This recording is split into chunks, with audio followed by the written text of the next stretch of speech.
আশা করি বন্ধুরা তোমরা সবাই ভালো আছো। ইওর এগ্রিকালচার ক্লাস চ্যানেলের পক্ষ থেকে সবাইকে জানাই স্বাগত এবং আশা করি সবার প্রিপারেশন খুবই ভালো হচ্ছে, সুন্দর হচ্ছে এবং সুন্দর হবে এই আশা এই কামনা রেখে আজকের আমার মূল আলোচনার বিষয়বস্তু আমি শুরু করতে চলেছি। আজকের থাম্বনেল দেখে তোমরা অবশ্যই বুঝতে পারছো যে only number one agriculture class challenge তোমাদের ইওর এগ্রিকালচার ক্লাস চ্যালেঞ্জ আমি তোমাদেরকে সম্পূর্ণ বিনামূল্যে পিডিএফ তোমাদেরকে দিয়েছি, যেখানে 5টি মডেল সেট তোমরা পেয়েছো। সেখানে সেই মডেল সেট ধরে তোমরা প্র্যাকটিস করলে আশা করি তোমরা 90% যোগ্য পেতে পারো। এবং তার সঙ্গে তোমাদের আজকে যেটা আমি বলবো বা তোমরা যেটা থাম্বনেল দেখে অবশ্যই বুঝতে পেরে গেছো, সেটা হচ্ছে যেগুলো পরীক্ষা হলে দেখে যেতেই হবে। এক কথায় যেগুলো পরীক্ষা হলে দেখে যেতেই হবে, যেগুলো না দেখে গেলে পরীক্ষা হলে বিপদ বিপদ বিপদ আসন্ন। সেগুলো কোনগুলো অনেকের জানি পুরো বই কমপ্লিট হয়ে গেছে, অনেকের আবার কোনো বই কমপ্লিট হয়নি, আবার অনেকের কিছু কিছু কোশ্চেন কমপ্লিট হয়েছে, আবার কিছু কিছু কোশ্চেনও সেটা কমপ্লিট হয়নি। সবার ক্ষেত্রে সবার জন্য আজকের এই ভিডিও আমি পোস্ট করছি যে তোমাদের সেমিস্টার 4-এ এগ্রিকালচার বিষয়ে পরীক্ষা যেতে দেওয়ার যে একদিন আগে যে সময় আছে, সেই যেতে বা যাওয়ার আগে এই প্রশ্নগুলো অবশ্যই তোমরা রেডি করে যেও বা দেখে যেও। তার মধ্যে অন্যতম প্রথম চ্যাপ্টার হচ্ছে তোমাদের, চ্যাপ্টার নয় ইউনিট, শস্য উৎপাদন। এই শস্য উৎপাদন থেকে তোমাদের যেগুলো দেখে যেতেই হবে, কি বললাম, এই শস্য উৎপাদন থেকে যেগুলো তোমাদেরকে দেখে যেতেই হবে, না দেখে গেলে অবশ্যই পরীক্ষায় তোমরা বিপদে পড়বে এবং পড়তে চলেছো। তার মধ্যে তোমরা এখানে দেখতে পাবে যে দেখতে পাবে শস্য রক্ষা থেকে HYV, হাই ইয়েল্ড ভ্যারাইটি। আমি একটু দ্রুততার মাধ্যমে বলার চেষ্টা করছি, তোমরা সবাই নোট ডাউন করতে পারো বা পজ করে করে দেখে নিতে পারো, শুনে নিতে পারো। যেহেতু তোমাদের পরীক্ষা আসন্ন, তাই বেশি সময় নেব না। অবশ্যই সবাই মন দিয়ে প্রিপারেশান করো। যে কোশ্চেনগুলো আজকে বলছি সেই কোশ্চেনগুলো অধিকাংশই তোমরা সেমিস্টার 4 2026 এগ্রিকালচার বিষয়ে পেতে চলেছো, উচ্চ মাধ্যমিক 2026-এ। তার মধ্যে প্রথম হচ্ছে HYV ধানের বৈশিষ্ট্য, লম্বা দেশি ধান লম্বা দেশি ধান, আমন ধান, আধা বেটে উচ্চ ফলনশীল ধানের পার্থক্য। তার আগে আমি একটা কথা বলে দিই, যেগুলো কোশ্চেনগুলো বলছি সেগুলো কি আকারে আসতে পারে কাকে বলে, আসতে পারে এর বৈশিষ্ট্য, আসতে পারে যে কোনো অ্যাঙ্গেলে, অর্থাৎ তোমাদের সব রকমভাবেই তোমাদেরকে প্রস্তুত থাকতে হবে। কি বললাম, তোমাদের এই কোশ্চেনগুলো যেগুলো বলছি সেগুলো সব রকমভাবেই প্রস্তুত থাকতে হবে, সেগুলো সম্পূর্ণভাবেই সব রকমভাবেই প্রস্তুত থাকতে হবে। না হলে কিন্তু সেক্ষেত্রে শুধু অনেকখানি উত্তর জানা থাকলেও প্রশ্ন উত্তর দিতে পারবে না। তার মধ্যে প্রথম বললাম যে HYV ধানের জাতের বৈশিষ্ট্য, লম্বা দেশি ধান, আমন ধান এবং আধা বেটে উচ্চ ফলনশীল ধানের মধ্যে পার্থক্য, আমন ও বড় ধানের জাতের শোধন, ফলন, জলসেচ দেখবে। পার্থক্যের মধ্যে শুকনো বীজ এবং বীজে বীজতলা দেখবে। এবং সবথেকে ইম্পর্টেন্ট ব্যাপক প্রথায় বীজতলা চাষ, অর্থাৎ ব্যাপক প্রথায় বীজতলা। এবং ধানের চারার যে গভীরতা 2 থেকে 2.5 সেন্টিমিটারের বেশি হওয়া উচিত নয়। কেন? LCC বলতে কী বোঝো, কি কাকে বলে, বৈশিষ্ট্য। যারা প্রথমেই বললাম সব রকম অ্যাঙ্গেলই কোশ্চেন আসতে পারে। LCC লিফ কালার চার্ট, মুড়ি ধান সব রকমভাবেই কোশ্চেন আসতে পারে। SIR নট SIR, SIR নয় কিন্তু এটা হচ্ছে SRI, এটা শ্রী পদ্ধতি। তোমরা সেমিস্টার 1 থেকে শ্রী পদ্ধতি সম্পর্কে শুনে এসেছো এবং সেমিস্টার 3-তে শুধু একটু সামান্য আংশিকটুকু ধারণা লাভ করেছো। সেই শ্রী পদ্ধতির ক্ষেত্রে সমস্ত রকম দেখতে হবে, শ্রী পদ্ধতিতে যত রকমের কোশ্চেন হয় সমস্ত রকম দেখতে হবে। আমি এর আগে ভিডিওতে শুধু তোমাদেরকে বলেছি যে কোশ্চেনগুলো বলছি বা বলতে চলেছি পরে বা এর আগে যেগুলো বলেছি অনেকাংশেই বেশি কোশ্চেন সেমিস্টার 4 2026 তোমরা নতুন সেমিস্টার সিস্টেমে তোমরা গিনিপি ইয়ার, তাই তোমাদের জন্য এর থেকে ছোট সাজেশন টেকনিক আমি বলতে পারবো না। যেগুলো বলছি সেগুলো হচ্ছে সম্পূর্ণ আমার নিজস্ব ব্যক্তিগত মতামত বলছি। ইওর এগ্রিকালচার ক্লাস চ্যানেলের সম্পূর্ণ ব্যক্তিগত মতামত বলা হচ্ছে। তোমরা যদি মনে করো এর বাইরে সেটা কোশ্চেন পড়বে অবশ্যই দেখতে পারো। অতএব সম্পূর্ণ আমার মতামত অনুযায়ী বলছি। তোমরা দেখেছো সেমিস্টার 3-তে, তোমরা আমার এখন ভিডিও আছে, সেখানে ভিডিওতে দেখো এবং সেমিস্টার 3-র কোশ্চেনটা নিয়ে প্রশ্নটা মিলিয়ে নাও।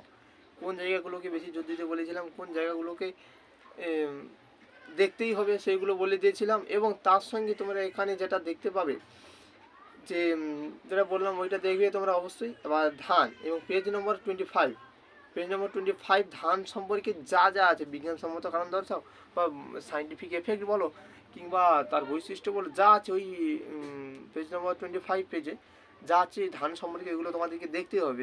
2 হচ্ছে লম্বা দেশি ধান এবং বেটে উচ্চ ফলনশীল ধান, ধানের মধ্যে পার্থক্য তথা এবং গমের মধ্যে শুধু পার্থক্য।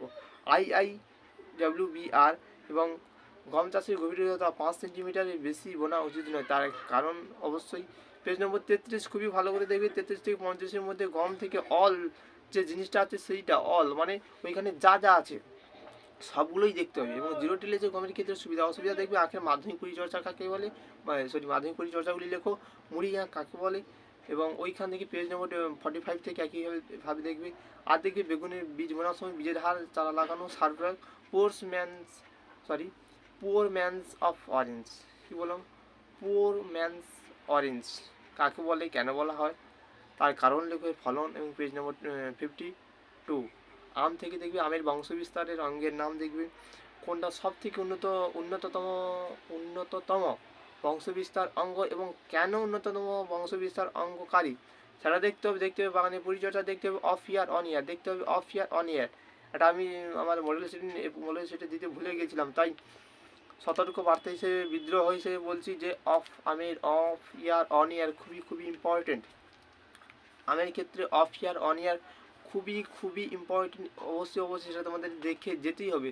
আবার দেখো কলার বংশবিস্তারের অঙ্গের নাম, এবং হ্যাঁ ঠিকই কলার বংশবিস্তারের অঙ্গের নাম দেখবে তোমরা।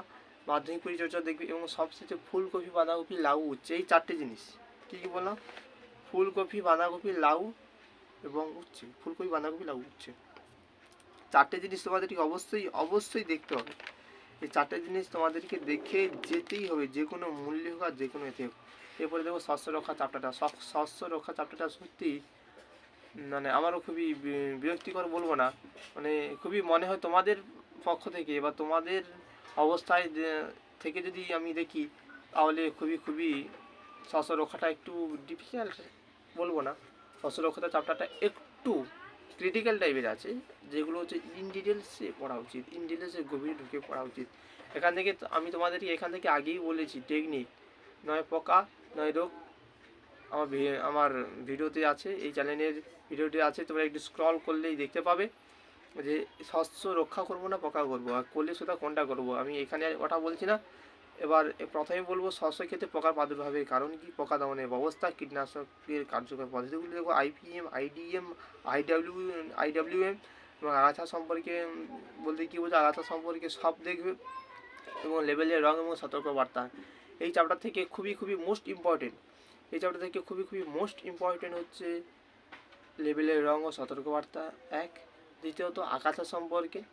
তৃতীয়ত IDM, IPM এই যে শর্ট নেমগুলো কী, কাকে বলে, বৈশিষ্ট্য, কেন হয়, ইত্যাদি দেখতে হবে। আর নেক্সট তোমরা দেখবে যে খাদ্য প্রক্রিয়াকরণ এবং তার সংরক্ষণ। কী বললাম? খাদ্য প্রক্রিয়াকরণ এবং তার সংরক্ষণ।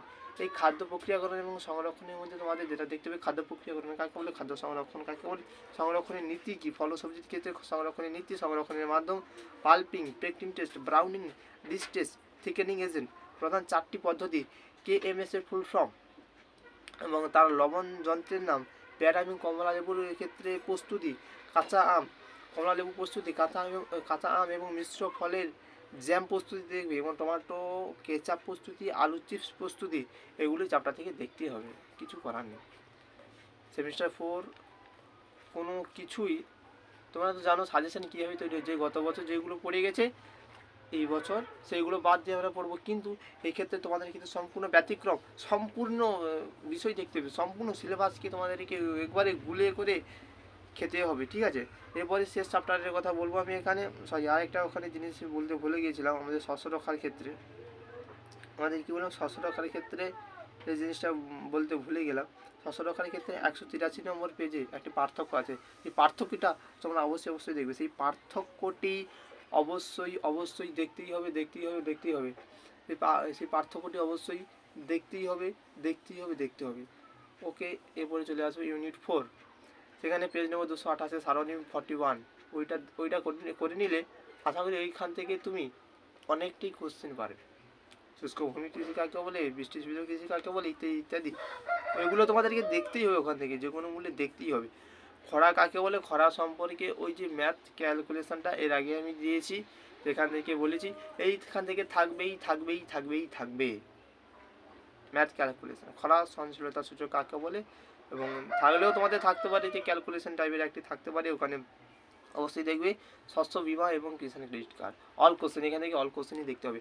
বিশেষ করে শস্য বিমার ক্ষেত্রে প্রধান লক্ষণগুলো দেখবে, কিষাণ ক্রেডিট কার্ড থেকে অল কোশ্চেন অবশ্যই দেখবে। আগেই তো বললাম তোমাদেরকে, যেহেতু তোমরা সেমিস্টার 4 2026 ভাবি উচ্চ মাধ্যমিক পরীক্ষার্থী, তোমাদের কথা ভেবেই আমি কোশ্চেনটাকে কম করতে পারলাম না। কি বললাম? কোশ্চেনটাকে কম করতে পারলাম না। আমি যদি বলতাম আমি কোশ্চেন কম করে দিতাম, তা অবশ্যই মিথ্যে ছলনার আশ্রয় নেব না। অবশ্যই যেগুলো বললাম এবং তার বাইরেও যেটা সোজা যে কোশ্চেন আসবে না, তার বাইরে থেকে যে কোশ্চেন আসবে না, আমি যেগুলো তোমাদেরকে বললাম, বরাবর বললাম, ওর বাইরে থেকে যে কোশ্চেন আসবে না, আমিও গ্যারেন্টি দিতে পারবো না। ওর বাইরে থেকেও আসতে পারে, এবং যেগুলো বললাম আশা করি একেবারেই বিভিন্ন স্যারের, বিশেষ করে আমার স্যারের মোস্ট ইম্পর্টেন্ট কোশ্চেনের মধ্যে এগুলো আছে, এবং আমার মোস্ট ইম্পর্টেন্ট কোশ্চেনের মধ্যেও আছে। কেবলমাত্র আমি এখানে তোমাদেরকে পোস্ট করি, নিজস্ব কিছু জিনিস তুলে ধরি এবং কিছু স্যারের সঙ্গে ডিসকাস করি, সেই জিনিসগুলো তুলে ধরি। সেই স্যারকে ধন্যবাদ, যে স্যার আমার মাথার উপরে হাত রেখেছেন। তিনি যদি এই ভিডিওটা দেখে থাকেন তাহলে আমার অন্তরস্থল থেকে আপনাকে প্রণাম জানাই, ঠিক আছে?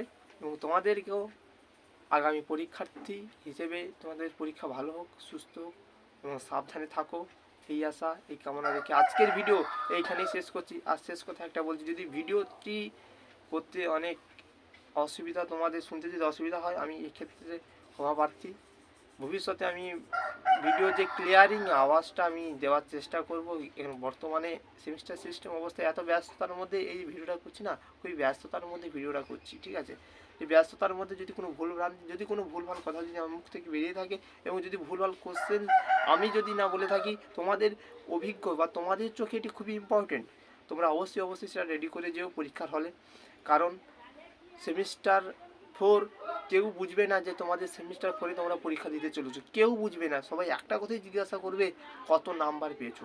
কি জিজ্ঞাসা করবে না? কত নাম্বার পেয়েছো? কেউ বুঝবে না যে এটি সেমিস্টার 4, এখানে নাম্বার কম হতে পারে। এই ক্ষেত্রে পর্ষদ তোমাদের একমাত্র কারণ, যদি নাম্বার কম হয় পর্ষদ একমাত্র দায়ী। কেন দায়ী? তার বিভিন্ন কারণ আছে, আমি যাচ্ছি না, এবং পর্ষদকে সেটা পুরোপুরি দোষ দেবো না। তোমাদের অবশ্যই 6 মাসের বদলে 4 মাস তোমরা সময় পেয়েছো, তার মধ্যে তোমরা 2 মাস 2.5 মাস ঘুরে বেরিয়েছো, তার মধ্যে আবার কেউ মনে করছে 7 দিনেই পড়ে বিশাল কিছু করে দেবো। অবশ্যই সব কিছু করে যায়, নাথিং ইজ ইম্পসিবল।